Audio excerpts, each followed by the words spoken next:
نحمده ونصلي على رسوله الكريم اما بعد فاعوذ بالله من الشيطان الرجيم بسم الله الرحمن الرحيم رب اشرح لي صدري ويسر لي امري واحلل عقدة من لساني يفقهوا قولي۔ آج ہم نماز جنازہ کے بارے میں پڑھیں گے۔ کسی نے ایک چھوٹا سا واقعہ لکھا ہے کہ ایک پی ایچ ڈی ڈاکٹر صاحب کے والد کا انتقال ہوا تو انہوں نے ایک عالم دین سے کہا کہ آپ نے نماز جنازہ پڑھانا ہے۔ جنازے کے بعد اس ڈاکٹر نے زار و قطار رونا شروع کر دیا۔ لوگوں نے اس کو تسلی دی کہ ایسا صدمہ ہر آدمی کو پیش آتا ہے کہ تم اتنا نہ رو، اس لیے صبر کرنا چاہیے، لیکن وہ مسلسل روتا رہا۔ آخر کار عالم دین نے آگے بڑھ کر پوچھا کہ آپ اتنا کیوں رو رہے ہیں؟ اس نے کہا کہ میں اس وجہ سے نہیں رو رہا کہ میرے والد فوت ہو گئے، کیونکہ ہر ایک کو دنیا سے جانا ہے۔ میں تو اس بات پہ رو رہا ہوں کہ میرے والد نے مجھے اتنی دنیاوی تعلیم دلوائی لیکن جنازہ پڑھنا نہیں سکھایا، دین کی تعلیم نہیں دی۔ ہم اپنی اولاد کو کم از کم اتنا دین تو سکھا دیں کہ ہمارے مرنے کے بعد وہ ہمارے لیے دعا ہی کر سکے۔ ہر شخص کو وہی ملتا ہے نا جس کی وہ تڑپ رکھتا ہے، طلب رکھتا ہے۔ اگر ہم یہ چاہتے ہیں کہ ہمارے بچے جو ہیں وہ دنیا میں بہت آگے جائیں تو ظاہر ہے ہماری ساری کی ساری کوشش صرف اسی بات کے لیے ہوگی، دوسری کسی بات کی سوچنے کا وقت نہ ہوگا۔ لیکن اگر ہمیں اپنی اور اپنے بچوں کی آخرت یاد ہو تو اس میں سے کچھ نہ کچھ وقت ایسی تعلیم کے لیے بھی ضرور نکالیں۔ بہت سے لوگ جنازے میں شریک ہوتے ہیں لیکن پڑھتے کچھ نہیں، اس میں صرف ایکشن کر کے ختم کر دیتے ہیں کیونکہ پتہ ہی نہیں پڑھنا کیا ہے۔ ہو سکتا ہے آپ کو زندگی میں کبھی بھی موقع نہ ملے کسی کا جنازہ پڑھنے کا، لیکن آپ اپنے بچوں کو اس کی تعلیم تو دے سکتے ہیں۔ رسول اللہ صلی اللہ علیہ وسلم نے فرمایا، ما من رجل مسلم يموت فيقوم على جنازته 40 رجلا لا يشركون بالله شيئا الا شفعهم الله فيه۔ جس مسلمان کے جنازہ میں ایسے 40 آدمی شامل ہوں جنہوں نے اللہ کے ساتھ شرک نہ کیا ہو تو اللہ تعالی اس میت کے حق میں ان کی سفارش قبول فرماتا ہے۔ یعنی نماز جنازہ میں جو دعا پڑھی جاتی ہے وہ میت کے حق میں قبول ہوتی ہے۔ نماز جنازہ پڑھنے کے لیے میت کی چارپائی اس طرح رکھیں کہ میت کا سر شمال کی سمت اور پاؤں جنوب کی جانب ہوں، پھر باوضو ہو کر صفیں باندھیں۔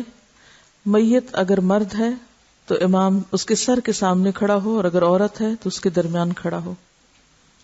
یعنی چارپائی رکھنے کا بھی ایک خاص طریقہ ہے اور کھڑے ہونے کا بھی، عورت کے لیے درمیان میں اور مرد کے لیے سر کی طرف۔ فرق کیوں رکھا گیا؟ کھڑا ہی ہونا نا، کہیں بھی کھڑے ہو سکتے ہیں، کیوں؟ امام کے کھڑے ہونے سے پتہ چل جائے گا کہ جنازہ کس کا ہے۔ بعض اوقات ایسا بھی ہوتا ہے نا کہ کچھ لوگ راہ چلتے ہی شریک ہو جاتے ہیں۔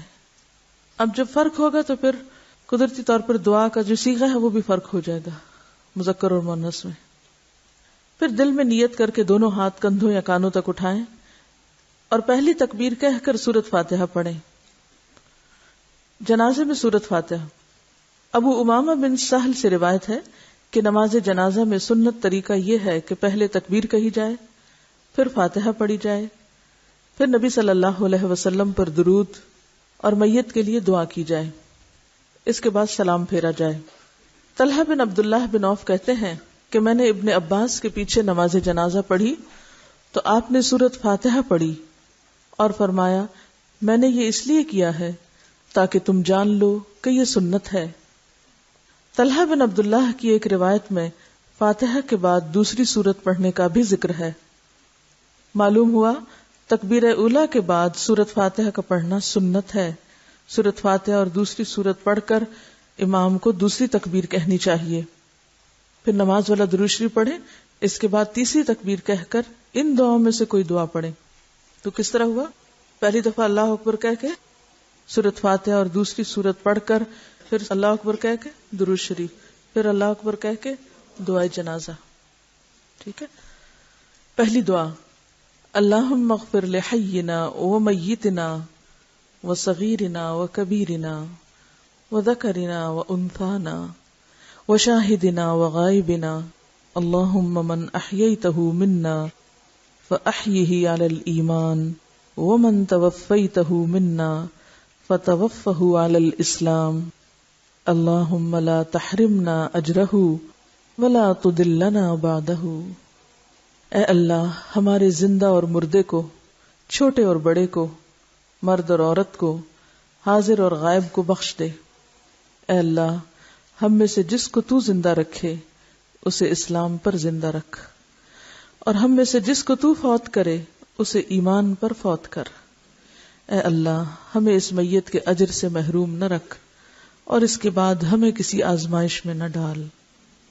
دوسری دعا، اللہم اغفر لہ وارحمہ وعافہ واعف عنہ واکرم نزلہ ووسع مدخلہ واغسلہ بالماء والثلج والبرد ونقہ من الخطایا کما نقیت الثوب الابیض من الدنس وابدلہ دارا خیرا من دارہ واہلا خیرا من اہلہ وزوجا خیرا من زوجہ وادخلہ الجنۃ واعذہ من عذاب القبر وقہ فتنۃ القبر وعذاب النار۔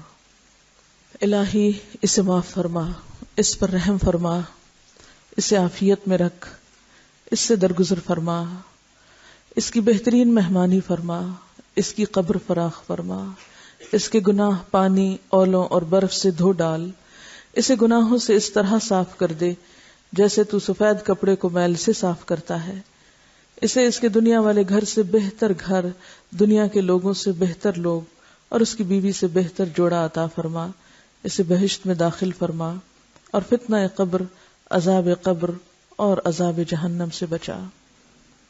تیسری دعا، اللہم ان فلان ابن فلان فی ذمتک وحبل جوارک فقہ من فتنة القبر وعذاب النار وانت اہل الوفاء والحمد اللہم فاغفر لہ وارحمہ انک انت الغفور الرحیم۔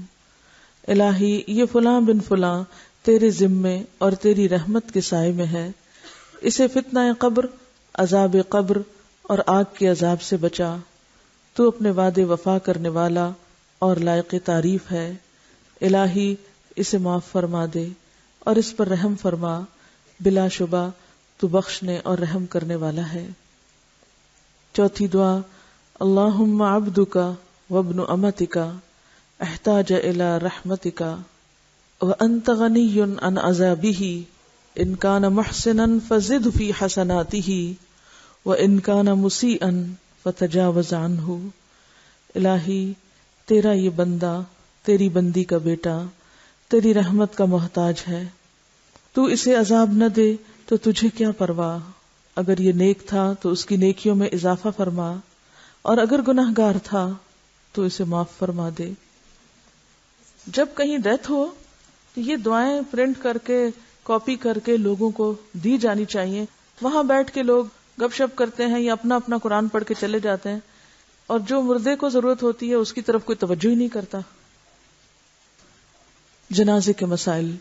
رسول اللہ صلی اللہ علیہ وسلم نے فرمایا، جو مومن ثواب کی نیت سے کسی مسلمان کے جنازے کے ساتھ جاتا ہے، اس کے ساتھ رہتا ہے، اس کا جنازہ پڑھتا ہے اور اس کو دفن کر کے فارغ ہوتا ہے، تو اس کے لیے 2 قرات ثواب ہے، ہر قرات احد پہاڑ کے برابر ہے، اور جو صرف جنازہ پڑھ کر واپس آ جاتا ہے تو اس کے لیے 1 قرات ہے۔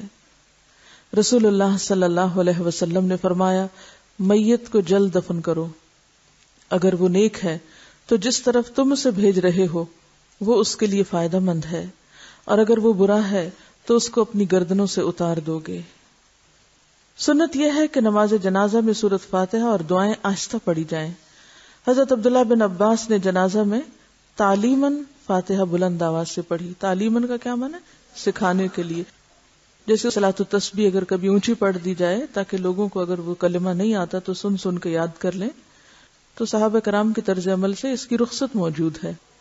اس کو روٹین نہیں بنانا چاہیے، لیکن ایک غرض کے فرق ہونے سے طریقے میں کچھ نہ کچھ فرق کیا جا سکتا ہے، اور اگر وہ خاص طور پر صحابی سے ثابت ہو۔ لہٰذا نماز جنازہ میں امام تعلیماً اونچی آواز سے قرات کر سکتا ہے، کیونکہ بہت سے لوگ ایسے جنازے میں آج شریک ہوتے ہیں نا جن کو پتہ نہیں ہوتا کہ اب پڑھنا کیا ہے۔ یہاں نیچے حاشیہ دیکھیے 4 نمبر، تعلیم کے علاوہ مطلقاً جائز ہونے کی بنا پر بھی بلند آواز سے جنازہ پڑھایا جا سکتا ہے. چنانچہ عوف بن مالک فرماتے ہیں نبی صلی اللہ علیہ وسلم نے نماز جنازہ میں ایک دعا پڑھی جو میں نے یاد کر لی اور میں نے تمنا کی کہ کاش یہ میرا جنازہ ہوتا. یعنی اتنی اچھی دعا ہوئی اس کے لیے. نبی صلی اللہ علیہ وسلم نے فرمایا جب تم جنازہ دیکھو تو کھڑے ہو جاؤ. جو شخص جنازے کے ساتھ جائے اس وقت تک نہ بیٹھے جب تک جنازہ نہ رکھا جائے. نبی صلی اللہ علیہ وسلم نے شہداء کو خون سمیت دفنانے کا حکم دیا. نہ ان پہ نماز جنازہ پڑھی نہ ان کو غسل دیا. حضرت ابو ہریرہ رضی اللہ عنہ نے نماز جنازہ کی 4 تکبیریں روایت کی. حضرت زید بن ارقم رضی اللہ عنہ نماز جنازہ پر 4 تکبیرات کہتے. ایک جنازے پر انہوں نے 5 تکبیرات کہیں اور فرمایا رسول اللہ صلی اللہ علیہ وسلم اس طرح بھی کرتے تھے. یعنی اس کی بھی گنجائش ہے. رسول اللہ صلی اللہ علیہ وسلم نے سہیل رضی اللہ عنہ اور ان کے بھائی کی نماز جنازہ مسجد میں پڑھائی. تو اس سے کیا پتہ چلتا ہے مسجد میں بھی جنازہ پڑھایا جا سکتا ہے. صدیق اکبر کی نماز جنازہ بھی مسجد میں پڑھی گئی. فاروق اعظم کی نماز جنازہ حضرت صہیب نے مسجد میں پڑھائی. رسول اللہ صلی اللہ علیہ وسلم نے فرمایا 4 مسلمان جس مسلمان کی تعریف کریں اور اچھی شہادت دیں اللہ اس کو جنت میں داخل کرے گا. ہم نے عرض کیا اور 3؟ آپ نے فرمایا 3 بھی. ہم نے عرض کیا اور 2؟ آپ نے فرمایا 2 بھی. لیکن ایک بات یاد رکھیے کہ کسی کی تعریف کرنا ہو یا تنقید دونوں میں سچائی ہونی چاہیے. جھوٹی تعریفوں سے کچھ فائدہ نہیں. یعنی اگر کوئی کسی کی تعریف کرے بھی اور اس میں کوئی سچائی نہ ہو تو اللہ کو تو پتا ہے. تو اس لیے اس حدیث کو پڑھ کر یہ غلط فہمی نہ ہو کہ یہ تعریف کو ایک منوپلی ہے کہ کچھ لوگ مل جل کے کہیں کہ ٹھیک ہے کسی کو کوئی رشوت دے کے مر جائے کہ دیکھو میرے بات تم چاہے میں غلط ہوں مگر میری تعریفیں کرنا تاکہ فرشتے لکھ لیں. تو جو شخص جس تعریف کا مستحق نہ ہو تو وہ تعریف اس کو فائدہ بھی نہیں دیتی. اور یہ بھی یاد رکھیے کہ اگر آپ کا دل دوسروں کے لیے کھلا ہوگا آپ دوسرے کی خوبی بیان کریں گے تو وہ بھی آپ ہی کے حق میں اچھا ہے. اور اگر آپ دوسروں کے عیب ہی چنتے رہے تو پھر اللہ تعالیٰ ایسے لوگ مقرر کر دے گا جو آپ کے عیب ہی چنتے رہیں گے. حضرت عثمان بن مظعون جو تھے ام العلا انصاریہ جن کے گھر میں انہوں نے وفات پائی وہ فرماتی ہیں کہ جب تجہیز و تکفین کے بعد جنازہ تیار ہوا تو آن حضرت صلی اللہ علیہ وسلم تشریف لائے. میں نے کہا ابو الصائب تم پر خدا کی رحمت ہو. میں گواہی دیتی ہوں کہ خدا نے تم کو معزز کیا. میں اس بات پہ گواہ ہوں کہ خدا نے تمہیں بہت عزت بخشی ہے. ارشاد ہوا تمہیں کس طرح معلوم ہوا کہ خدا نے انہیں معزز کیا؟ میں نے عرض کی کہ میرا ماں باپ آپ پہ فدا ہو یا رسول اللہ. پھر خدا کس کو معزز کرے گا اگر عثمان بن مظعون کو نہیں؟ فرمایا عثمان کو درجہ یقین حاصل تھا اور میں اس کے لیے بہتری کی امید رکھتا ہوں، لیکن خدا کی قسم میں رسول خدا ہو کر بھی نہیں جانتا کہ میرا انجام کیا ہوگا. اور اس غلطی کا ہم میں سے بہت سے لوگ شکار ہیں. جب کوئی فوت ہو جائے تو اس کے لیے تعریف میں ایسے ایسے لفظ بعض اوقات مبالغہ آرائی کے استعمال کرتے ہیں کہ جو زیب نہیں دیتے. مثلا ایک جملہ آپ نے سنا ہوگا میرے والد جنتی یہ فرمایا کرتے تھے. یہ لفظ مجھے کئی دفعہ سننے کا اتفاق ہوا ہے. میرے والد جنتی. کس نے کہا وہ جنتی ہیں؟ کس نے کہا؟ آپ یہ تو کہہ سکتے مجھے امید ہے، لیکن کسی کے بارے میں یہ کہنا کہ تم جنتی ہو یا فلاں جنتی ہو یا ایسی تعریف کرنا، اللہ کے رسول صلی اللہ علیہ وسلم نے اس سے منع فرمایا ہے. جہاں ایک طرف تعریف جو ہے وہ بخشش کا ذریعہ ہے مردے کی، وہاں جھوٹی تعریف آپ کی پکڑ کا ذریعہ ہے. آپ غیب دانی کا دعویٰ کر رہے ہیں. تو الفاظ کے استعمال میں بہت محتاط ہونے کی ضرورت ہے. اور آپ کو معلوم ہے کہ یہ ان عثمان کے بارے میں آپ کہہ رہے ہیں کہ آپ کو ان کی وفات کا اتنا شدید غم تھا کہ آپ نے 3 دفعہ جھک کر ان کی پیشانی کو بوسہ دیا. یعنی ڈیڈ باڈی کی پیشانی کو 3 دفعہ جھک کے بوسہ دیا، اور اتنا روئے آپ کہ آپ کے آنسوں سے ان کا چہرہ تر ہو گیا. اور آپ نے فرمایا کہ ابو صاحب میں تم سے جدا ہوتا ہوں، تم دنیا سے اس طرح نکل گئے کہ تمہارا دامن ذرا بھی اس سے ملوث نہ ہوا. یعنی تمہارے اندر کوئی دنیا کی محبت نہ تھی. لیکن جب انہی کے بارے میں یہ کہا گیا کہ یہ جنتی ہیں تو آپ وہاں خاموش نہیں رہے. ہم نے کہا تمہیں کیسے پتا چلا؟ مجھے تو اپنے بارے میں نہیں پتا. اور پھر آپ نے خود ان کی جنازہ کی نماز پڑھائی، قبر کے کنارے کھڑے ہو کر اہتمام سے دفن کرایا اور بہت ہی ان کی قدردانی کی، لیکن ناروا تعریف نہیں. اعتدال کا دامن تھامنا سب سے مشکل کام ہے دنیا میں، سب سے مشکل کام ہے دنیا میں اعتدال سے رہنا. ہم جب کسی کی تعریف کرنے لگتے ہیں تو کیا کرتے ہیں؟ اس میں مبالغہ آرائی، جھوٹ، غلط بیانی، جس کا وہ مستحق نہیں وہ بھی باتیں کہ کیا پتا اس سے اس کی بخشش ہو جائے، لہٰذا کہہ دو جو کہنا ہے، چاہے دل کچھ کہہ رہا اور زبان کچھ اور. آپ نے عام طور پہ دیکھا ہوگا جب کوئی فوت ہوتا ہے تو لوگ جھوٹی سچی تعریفیں شروع کر دیتے ہیں، چاہے وہ ڈیزرو کرتا ہو یا نہ کرتا ہو، شاید یہی سوچ کے کہ چلو اس سے اس کی بخشش ہو جائے گی. اسی طرح کسی سے اختلاف ہو تو اس موقع پر دامن تھام کے، دل تھام کے انصاف کی بات کرنا، یہ بھی دیکھنے میں نہیں آتا. کسی کی ایک غلطی دیکھ کر اس کو پورے کا پورا کنڈم کر دیا جاتا ہے، کسی کی ایک خوبی دیکھ کر اس کو جنرلائز کر کے اس کی ساری خامیوں پہ پردہ ڈال دیا جاتا ہے. آپ نے کیا پڑھا فقہ اسلامی میں؟ کیا طریقہ تھا ہمارے سلف کا؟ کیا کیا کرتے تھے؟ کس طرح رہتے تھے وہ؟ اختلاف کے باوجود حسن زن سے کام لیتے تھے. اور بعضوں کے چھوٹے چھوٹے اختلاف نہیں، بڑے بڑے بھی اختلاف ہوئے، لیکن کسی نے کسی کو کافر قرار نہیں دیا، کسی نے کسی کو واجب القتل قرار نہیں دیا، کسی نے کسی کی ایک غلطی دیکھ کر اس کی ساری خوبیوں کو رگیدا نہیں. تو یہ جو جنرلائزیشن کا مسئلہ ہے، اس پر بھی بہت احتیاط کی ضرورت ہے. اس طرح تو دنیا میں کوئی ایک شخص بھی معصوم نہیں ملے گا آپ کو کہ جس سے آپ استفادہ کر سکیں.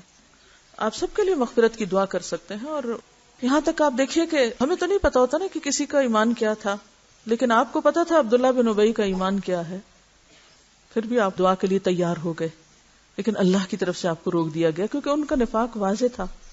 تو ظاہر کافر کے لیے دعا مانگنا منع ہے، مشرک کے لیے منع ہے، منافق کے لیے منع ہے. لیکن آج کے دور میں آپ کسی کا نفاق نہیں جانتے، اس لیے اپنی طرف سے حسن ظن رکھتے ہوئے ہر ایک کے لیے بھلے کی دعا کر دیں، لیکن جھوٹی تعریفیں کسی کی بھی نہ کریں، اور نہ ہی کسی سے اختلاف پر غلط زبان استعمال کریں. ما يلفظ من قول الا لديه رقیب عتید. کوئی نہیں چھڑائے گا آپ کو، اپنا حساب خود دینا پڑے گا. بعض اوقات ہم صرف میت کے لواحقین کو خوش کرنے کے لیے جھوٹی تعریفیں شروع کر دیتے ہیں. بہت ہی کامن ہے یہ بات کہ زندگی میں ایک دوسرے کی شکل بھی نہیں دیکھتے، اور جب فوت ہوتے ہیں تو صرف لوگوں کے دکھاوے کے لیے جھوٹی تعریفیں کر رہے ہوتے ہیں. اصل میں جھوٹی منافقت ہے اور جھوٹی عام ہو گیا ہے. میں سمجھتی ہوں کہ اگر ہم سب کی ایک چیز کی اصلاح ہو گئی اور وہ جھوٹ ہے، ساری چیزیں درست ہو جائیں گی. اور اگر اس سے نہیں نکلے تو صرف خول ہے دینداری کا، لبادہ ہے. جی یہ کہتی ہیں کہ بعض اوقات ہم کسی کو جانتے ہی نہیں ہوتے، وہاں ہم تعریف کر ہی نہیں سکتے. ظاہر ہے کہ بغیر جانے آپ کسی کی تعریف کیسے کریں گے؟ تو ایسے موقع پر دعا کریں کہ اللہ تعالیٰ ان پہ اپنی رحمت فرمائے، ان کی بخشش کی دعا مانگے. کبھی بھی کچھ کہنے لگے تو ذرا رک کے ضرور سوچا کریں یہ بات میرے دل کی بات ہے یا بس دوسرے کو خوش کرنے کے لیے کہہ رہی ہوں. دیکھیے کوئی اگر ہم سے خوش ہو بھی گیا تو کیا دے گا ہمیں؟ بتائیں تھوڑی دیر کے لیے سوچیں، کیا دے گا کوئی؟ اور اگر کوئی ہم سے ناراض ہو بھی گیا کیا نقصان ہو جائے گا؟ بندوں کے ہاتھ میں ہمارا رزق ہے. اللہ کو ناراض کرتے ہیں، پرواہ نہیں، فکر ہی نہیں. اسی طرح شہید کہنے سے بھی روکا گیا ہے، اور یہ کتنا کامن ہے ہمارے ملک میں، ہر دوسرا بندہ شہید ہے. ٹھیک ہے، اللہ سب کی شہادت قبول کرے، کیونکہ شہادت تو نیت کے ساتھ ہے. غائبانہ نماز جنازہ. غائبانہ نماز جنازہ پڑھنے پر نجاشی کے قصے سے دلیل لی جاتی ہے. یہ قصہ صحیح بخاری اور صحیح مسلم میں موجود ہے. حبشہ میں نجاشی کی وفات ہوئی اور مدینہ میں رسول اللہ صلی اللہ علیہ وسلم نے صحابہ کو ہمراہ لے کر اس کی نماز جنازہ پڑھائی. اس سے معلوم ہوا کہ میت کی غائبانہ نماز جنازہ پڑھی جا سکتی ہے. یہی جمہور کا مسلک. کسی صحابی سے اس کی ممانعت مروی نہیں. اب یہ جو اصل مؤلف ہے ان کے اوپر حاشیہ ہے، اختلافی بات ہے. کچھ لوگوں نے حدیث قبول نہیں کی، انہوں نے مختلف قیدیں، شرطیں اور عذر تراشے ہیں، لیکن یہ سب ان کے اپنے عقلی خیالات ہیں، شرعاً اس کی کوئی دلیل نہیں. جب آپ نے ایک کام کر دیا تو کیا ہوا؟ دلیل ہو گئی. مثلاً یہ کہا جاتا ہے کہ یہ عمل نبی صلی اللہ علیہ وسلم کے ساتھ خاص تھا، مگر یاد رہے کہ نبی صلی اللہ علیہ وسلم کا ہر عمل پوری امت کے لیے اسوہ اور نمونہ ہے. اس لیے آپ کا کوئی عمل آپ کے ساتھ اس وقت تک خاص نہیں قرار دیا جا سکتا جب تک کہ اس کے خاص ہونے کی کوئی واضح دلیل نہ ہو. یعنی یہ ثابت کرنا کہ یہ آپ کے لیے خاص ہے، اس کے لیے بھی دلیل ہونی چاہیے. یہ بھی کہا جاتا ہے کہ آپ کے لیے نجاشی کی میت سے پردہ ہٹا دیا گیا تھا، مگر اولاً تو اس کی کوئی صحیح روایت نہیں. دوسرا یہ کہ اگر پردہ ہٹا بھی دیا گیا ہو تو یہ خاص ہونے کی دلیل نہیں بن سکتا، کیونکہ یہ تو اس بات کی کوئی دلیل نہیں کہ پردے کا ہٹایا جانا ہی اس نماز کے مشروع ہونے کی بنیاد تھی. دوسرے نبی صلی اللہ علیہ وسلم نے گہن کی نماز پڑھائی دوران نماز آپ کو جنت و جہنم دکھائی گئی، کیا کوئی کہہ سکتا ہے کہ چونکہ آپ کے بعد کسی کو جنت و جہنم نہیں دکھائی جائے گی اس لیے گہن کی نماز آپ کے ساتھ خاص ہوئی اور کسی اور کے لیے مشروع نہیں؟ اگر آپ نے گہن کی نماز پڑھی تو سب کے لیے پڑھنی جائز ہے۔ یہ بھی کہا جاتا ہے کہ یہ نماز نبی صلی اللہ علیہ وسلم نے صرف نجاشی کے لیے پڑھی، دوسرے صحابہ کی وفات ہوئی اور آپ کو خبر بھی ملی مگر آپ نے ان کی نماز جنازہ غائبانہ نہیں پڑھی، مگر یہ بھی صحیح نہیں کیونکہ نجاشی کی وفات پر رجب 9 ہجری میں یہ نماز جنازہ غائبانہ مشروع ہوئی اور اس وقت سے آپ صلی اللہ علیہ وسلم کی وفات تک آپ سے دور دراز کسی صحابی کی وفات پانے کا کوئی ذکر نہیں ملتا۔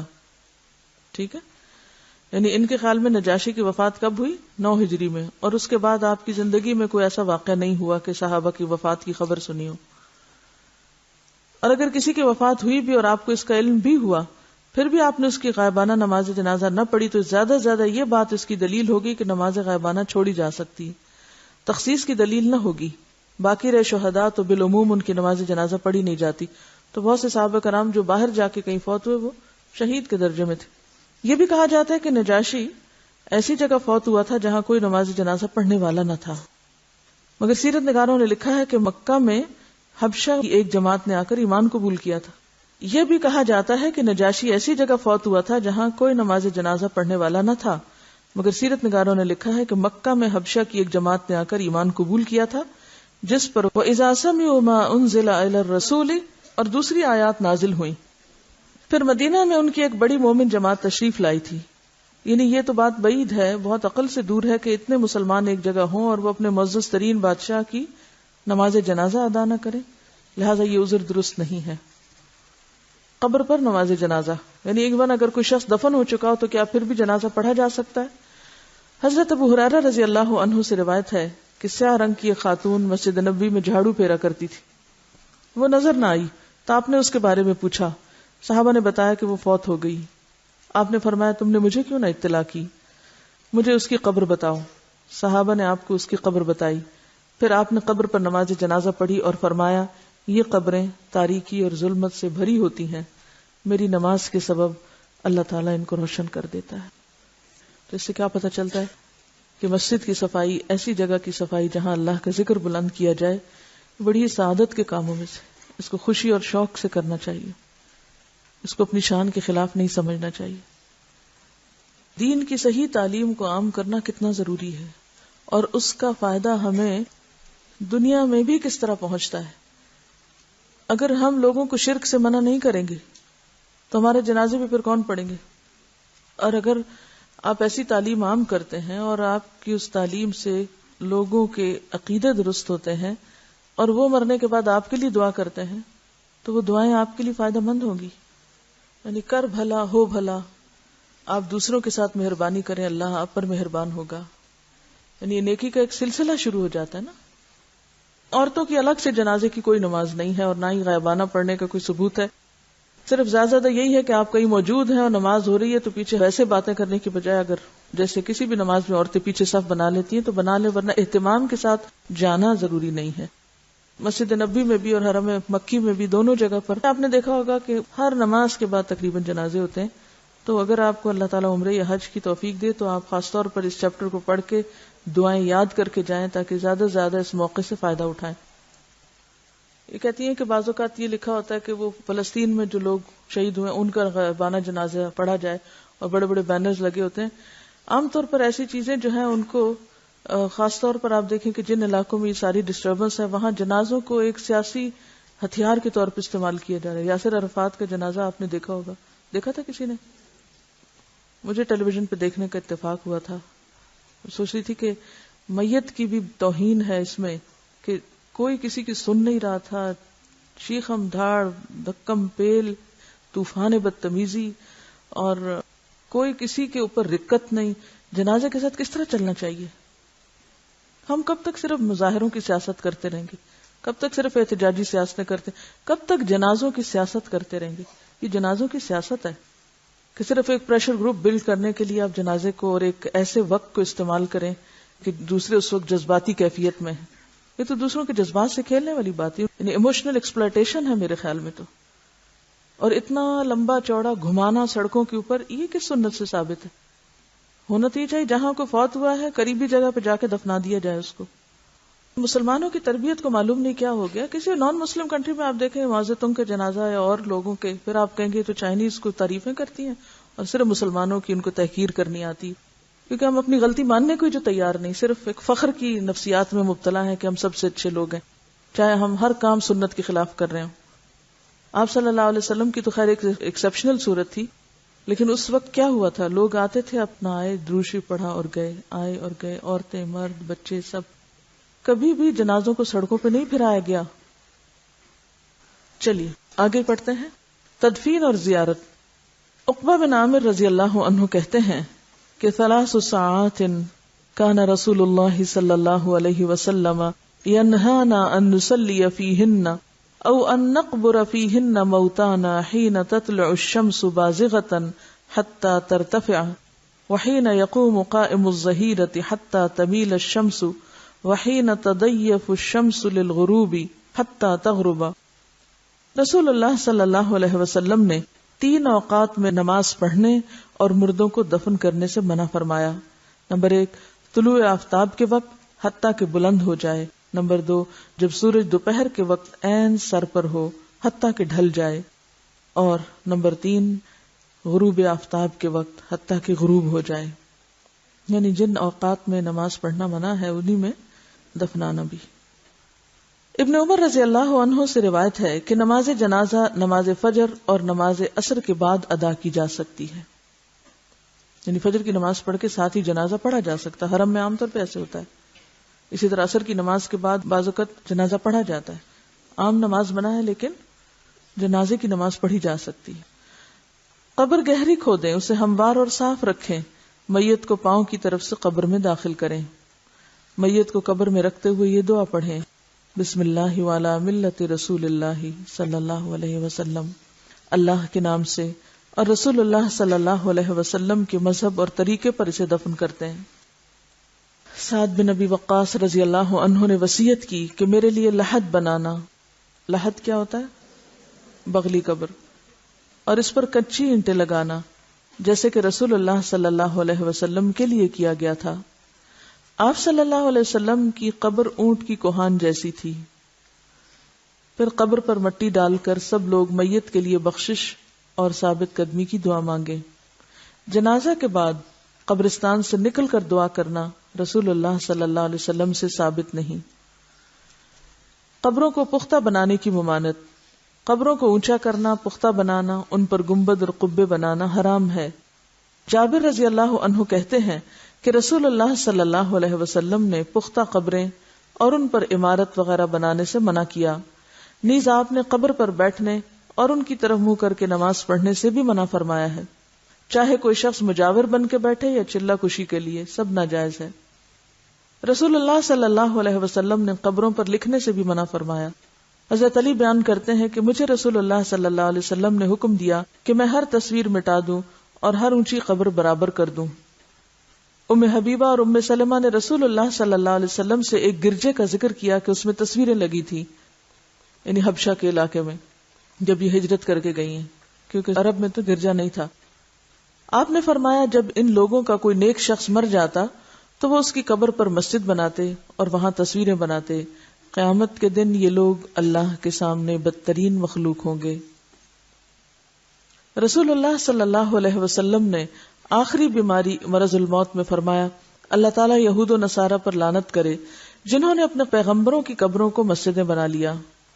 حضرت عائشہ نے فرمایا اگر اس بات کا ڈر نہ ہوتا کہ لوگ آپ کی قبر کو مسجد بنا لیں گے تو آپ کی قبر کھلی جگہ میں ہوتی، یعنی اس ریسٹرکٹڈ ایریا میں نہیں. اور یاد رکھیے کہ یہ جو قبر کے ساتھ مسجد نبوی ہے یہ قبر کی وجہ سے نہیں بنائے گی. مسجد پہلے تھی اور قبر قریب بنائے گی اور پھر وسعت کی وجہ سے وہ ایک طرح سے جیسے مسجد کے اندر شامل ہوگی، حالانکہ اب بھی وہ ایک طرح سے الگ ہے، ایک کارنر پر ہے، بیچ میں نہیں آئی. ساری ایکسٹینشن پیچھے کی طرف ہوئی، آگے نہیں ہوئی.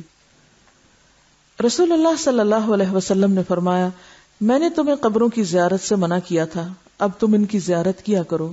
ایک روایت میں ہے قبروں کی زیارت موت یاد دلاتی ہے. شیخ البانی فرماتے ہیں نبی صلی اللہ علیہ وسلم نے قبروں کی زیارت کرنے والی عورتوں پہ لعنت کی، مگر اس کے بعد آپ نے اجازت دے دی تو اس میں مرد عورت دونوں شامل ہیں. آپ صلی اللہ علیہ وسلم ایک ایسی عورت کے پاس سے گزرے جو قبر پر بیٹھی رو رہی تھی. آپ نے اسے اللہ سے ڈرنے اور صبر کرنے کا حکم دیا. اگر عورتوں کا قبرستان جانا ناجائز ہوتا تو آپ اس کو قبرستان آنے سے بھی منع کرتے, صرف رونے سے نہیں بلکہ وہاں بیٹھنے سے یا آنے سے بھی. حضرت عائشہ اپنے بھائی عبد الرحمن کی قبر کی زیارت کو گئیں. ان سے کہا گیا کیا نبی صلی اللہ علیہ وسلم نے عورتوں کو اس سے منع نہیں کیا؟ تو حضرت عائشہ نے فرمایا پہلے منع کیا تھا پھر اجازت دے دی تھی. حضرت عائشہ فرماتی ہیں میں نے نبی صلی اللہ علیہ وسلم سے پوچھا جب میں قبرستان میں جاؤں تو کون سی دعا پڑھوں, اور آپ نے دعا سکھائی. تو اس سے کیا پتہ چلتا ہے کہ عورت جا سکتی ہے لیکن کثرت سے جانا منع ہے, ورنہ تو آپ کہتے کہ تم نے جانا ہی کیا ہے وہاں تو کیوں یہ دعا سیکھتی ہوں. حضرت ابو ہریرہ سے روایت ہے کہ رسول اللہ صلی اللہ علیہ وسلم نے کثرت سے قبروں کی زیارت کرنے والی عورتوں پہ لعنت فرمائی ہے. اس سے پتہ چلتا ہے کہ بکثرت زیارت منع ہے مگر کبھی کبھار جانے کی رخصت موجود ہے. وجہ کیا ہے؟ آپ صلی اللہ علیہ وسلم فرمایا فزوروها فانها تزهد الدنيا وتذكر الاخرہ, ان کی زیارت کیا کرو کیونکہ یہ دنیا سے بے رغبتی کرواتی ہے انسان کو اور آخرت کی یاد دلاتی ہیں. رسول اللہ صلی اللہ علیہ وسلم نے فرمایا مردوں کو برا نہ کہو, جو اعمال انہوں نے کیے تھے وہ انہیں مل گئے. ہم لوگ اس ادب اور اخلاق سے بھی عاری ہیں, وہیں بیٹھے بیٹھے شروع ہو جاتے ہیں کہ اس کا چہرہ ایسے لگ رہا ہے, اس کے ہونٹ ایسے ہیں تو اس کا ناک ایسا ہے تو اس کی رنگ ایسا ہو رہا ہے تو اس نے پتہ نہیں کون کون سا گناہ کیا ہوگا. حالانکہ بعض اوقات بعض بیماریاں ایسی ہوتی ہیں کہ جن کی وجہ سے اسکن کا رنگ تبدیل ہو جاتا ہے.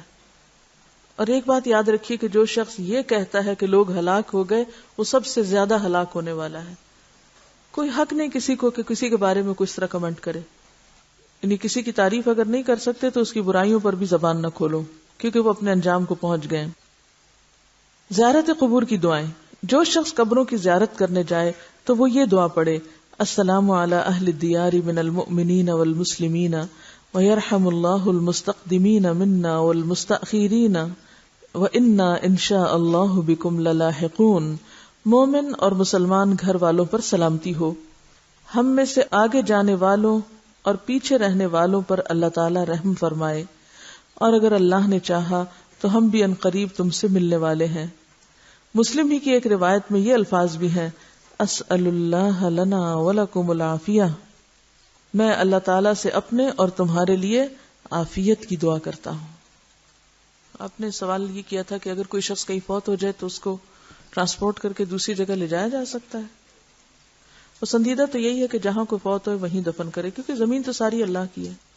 کیونکہ ظاہر ہے کہ کسی مردے کو ٹرانسپورٹ کرنا آسان کام نہیں, الا یہ کہ کہیں کوئی مسلمانوں کا قبرستان نہیں یا کوئی جگہ نہیں مل رہی تو دوسری جگہ لے جا کے دفن کر دیں. لیکن کتنا خرچ اٹھتا ہے اس پہ. مجھے یاد ہے کہ ایک زمانہ تھا کہ جب انگلینڈ میں رہنے والے مسلمان تقریباً سارے مردوں کو پاکستان روانہ کرتے تھے اور اس کے لیے باقاعدہ فنڈ ریزنگ کرتے, چندے اکٹھے کرتے اور ہزاروں پاؤنڈ اس پہ خرچ کرتے تھے. میرے خیال میں اگر وہیں پر قبرستان کا انتظام کر لیتے, جب اپنے گھر انہوں نے وہاں بنائے ہوئے ہیں تو مردوں کے لیے پاکستان ہی کیوں, ان کو بھی وہیں چھوڑ دیں.